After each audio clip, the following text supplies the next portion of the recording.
Oke teman-teman, kita langsung saja ke soal yang pertama.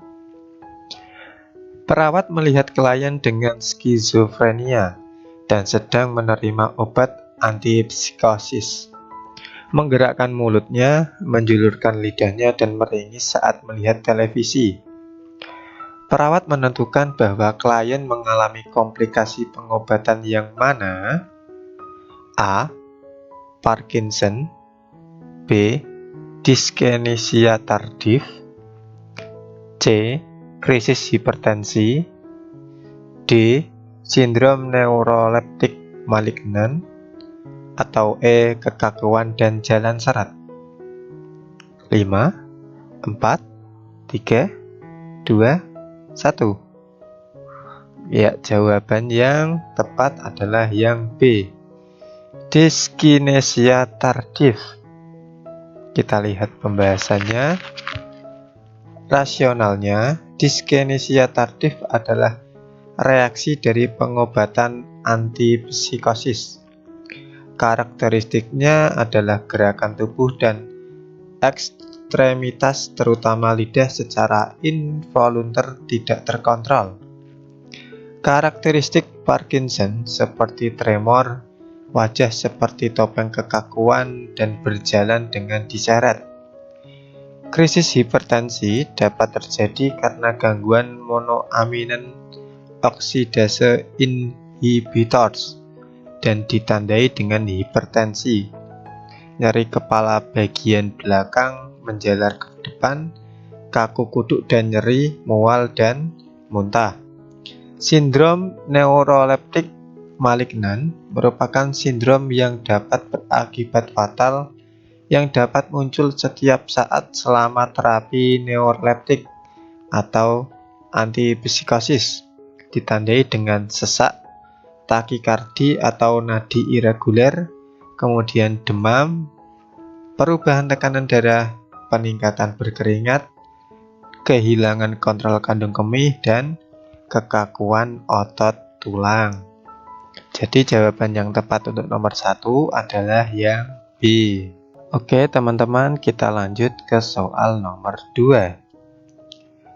Tim perawat pencegahan dan pengendalian infeksi salah satu rumah sakit melakukan screening MRSA di sebuah bangsal penyakit dalam. Karena ditemukan salah satu klien kompromis terdiagnosa MRSA. Dari hasil screening didapatkan 3 perawat positif dan beberapa peralatan mengandung kolonisasi MRSA. Apakah tindakan yang tepat yang harus dilakukan oleh tim PPI tersebut? A. Mensosialisasikan kembali universal precaution di semua instansi. B. Menganjurkan perawat untuk mandi 3 kali sehari. C. Menganjurkan perawat untuk istirahat di rumah selama sebulan. D. Menutup sementara bangsal penyakit dalam tersebut. Atau E. Melakukan screening di seluruh bangsal rumah sakit. Ya, jawaban yang tepat adalah yang A. Mensosialisasikan kembali universal precaution di semua instansi. Kita lihat pembahasannya. Rasionalnya, ditemukan terdapat kolonisasi MRSA menunjukkan bahwa individu tersebut berpotensi terjadi transmisi MRSA ke orang dan benda mati lainnya. Oleh karena itu, barang yang terkontaminasi harus dibersihkan dan individu harus ditangani. Selain itu, hal ini merupakan pihak RS harus kembali mensosialisasikan tentang perlindungan, seperti mencuci tangan dengan benar dan menggunakan alat pelindung diri ketika berinteraksi dengan klien. Karena kita tidak mengetahui klien mana yang berpotensi menularkan MRSA. Perawat dengan kontaminasi MRSA harus mandi dengan klorin 2 kali sehari selama 2 minggu berturut-turut dan mendapat pengobatan dari dokter. Jadi jawaban yang tepat untuk nomor 2 adalah yang A. Oke, kita lanjut soal nomor 3. Nomor 3, methylargonovin atau Metergain, resep untuk menangani pendarahan postpartum pada ibu. Sebelum pemberian obat tersebut, apa pengkajian keperawatan prioritas yang paling tepat? A. Kontraksi uterus. B. Tekanan darah. C. Jumlah lokia. D. Refleks tendon bagian dalam. Atau E. Gas darah.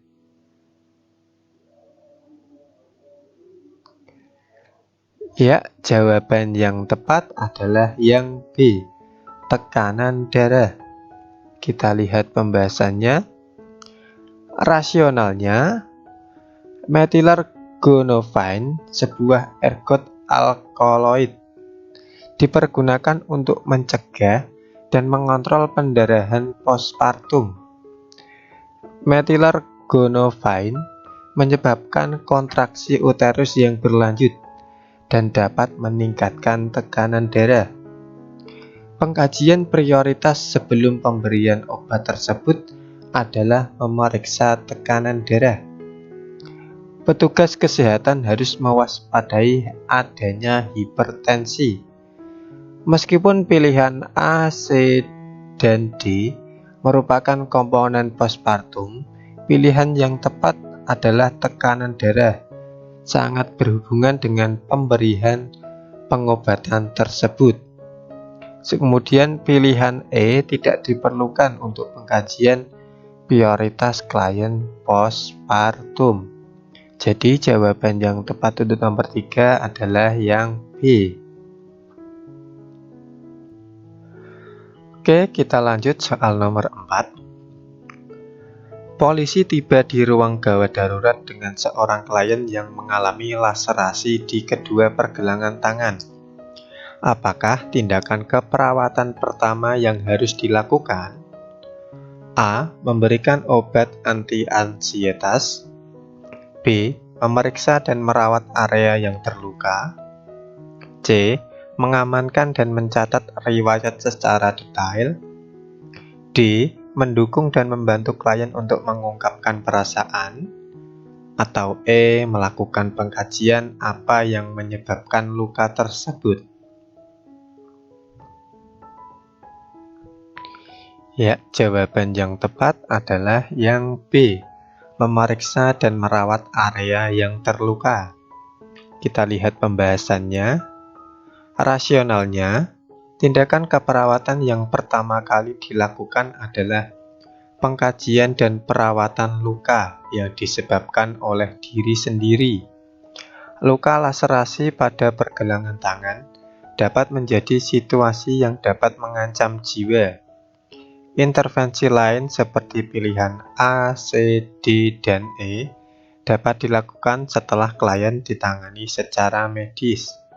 Jadi jawaban yang tepat untuk nomor 4 adalah yang B. Oke, kita lanjut soal nomor 5. Perawat mendengar klien meminta tolong. Perawat segera ke kamar klien dan menemukan klien terbaring di lantai. Perawat melakukan pengkajian dan membantu klien kembali ke tempat tidur. Memberitahu petugas kesehatan lain tentang insiden tersebut dan menulis laporan insiden jatuh. Pernyataan mana yang harus dituliskan oleh perawat pada laporan tersebut? A. Klien jatuh dari tempat tidur. B. Klien menggapai rel samping tempat tidur. C. Klien ditemukan terbaring di lantai. D. Klien tidak bisa tidur dan mencoba bangun dari tempat tidur. Atau E. Klien berteriak minta tolong.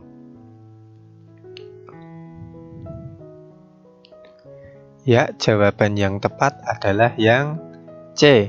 Klien ditemukan terbaring di lantai. Kita lihat pembahasannya. Rasionalnya, Laporan insiden mencantumkan nama, usia, dan diagnosis. Laporan harus berisi deskripsi faktual dari semua insiden, semua perlukaan yang terjadi dari semua yang terlibat, dan outcome dari suatu atau dari situasi tersebut.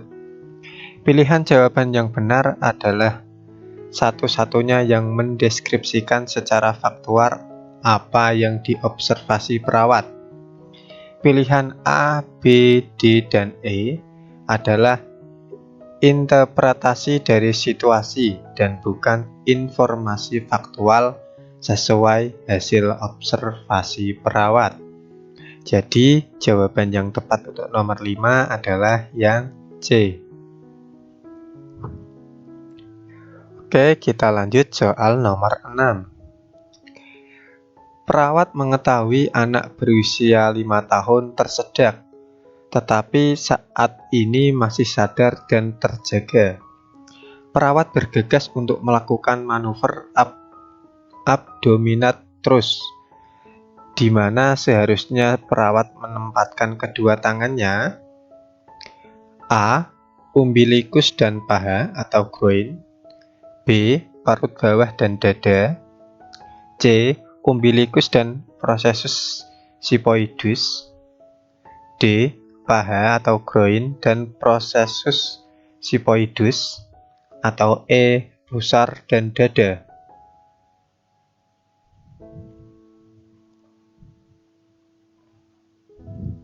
Ya, jawaban yang tepat adalah yang C. Umbilikus dan processus sipoideus. Kita lihat pembahasannya. Rasionalnya, untuk melakukan manuver abdominal thrust, penyelamat berdiri di belakang korban dan merangkul korban dengan tangan di bawah ketiak korban. Kedua kepalan tangan diletakkan di atas umbilikus di bawah processus sipoidus korban. Processus sipoidus dan tulang rusuk dijaga untuk mencegah kerusakan organ internal. Kepalan tangan digenggam dengan tangan yang lain, lalu hentakan dilakukan. Jadi jawaban yang tepat untuk nomor 6 adalah yang C. Oke, kita lanjut soal nomor 7. Tugas mana yang tidak boleh didelegasikan perawat berregister kepada perawat berlisensi? A. Pengkajian, B. Pemasangan kateter urin, C. Suction endotrakeal, D. Pemberian obat ayam, atau E. Pemberian obat subkutan. Ya, jawaban yang tepat adalah yang A. Pengkajian. Kita lihat pembahasannya. Secara umum, perawat berlisensi dapat mengerjakan tugas dari asisten perawat, dalam kurung perawatan kulit, range of motion, grooming, ambulasi, dan tindakan hygiene. Begitu juga dengan mengganti pakaian, suction endotrakeal, kemudian memasang kateter urin dan pemberian obat-obatan. Pemberian obat-obatan oral, SC, ayam, dan beberapa pengobatan punggung. Pengkajian dan pengobatan 4 merupakan tanggung jawab perawat berregister dan luar dari kewenangan perawat berlisensi. Jadi jawaban yang tepat untuk nomor 7 adalah yang A. Oke, kita lanjut soal nomor 8. Perawat sedang menyiapkan tugas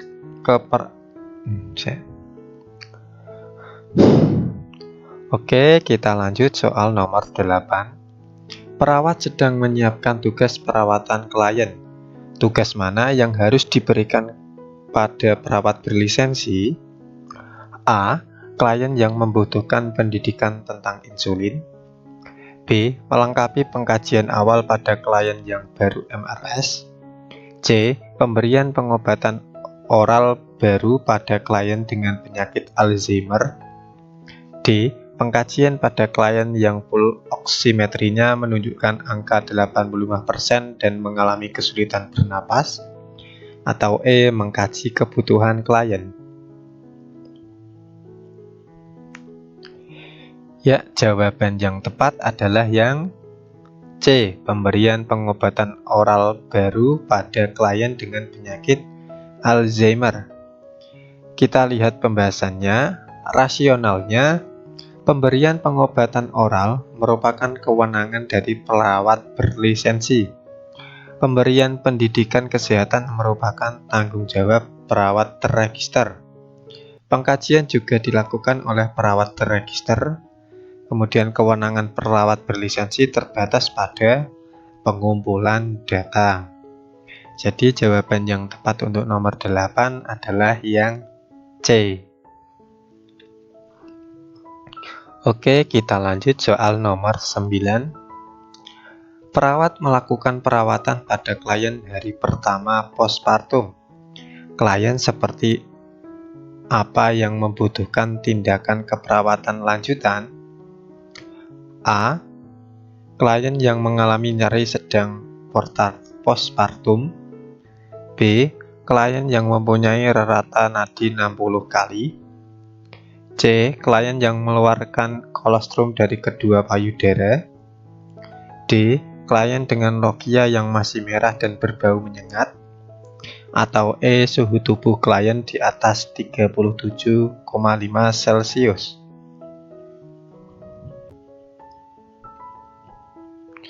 Ya, jawaban yang tepat adalah yang D. Klien dengan logia yang masih merah dan berbau menyengat. Kita lihat pembahasannya. Rasionalnya, logia, pengeluaran pervaginan yang muncul setelah melahirkan, berwarna merah pada hari ke-1 sampai hari ke-3, dan secara bertahap menurun jumlahnya. Logia yang normal mempunyai bau yang khas seperti darah menstruasi.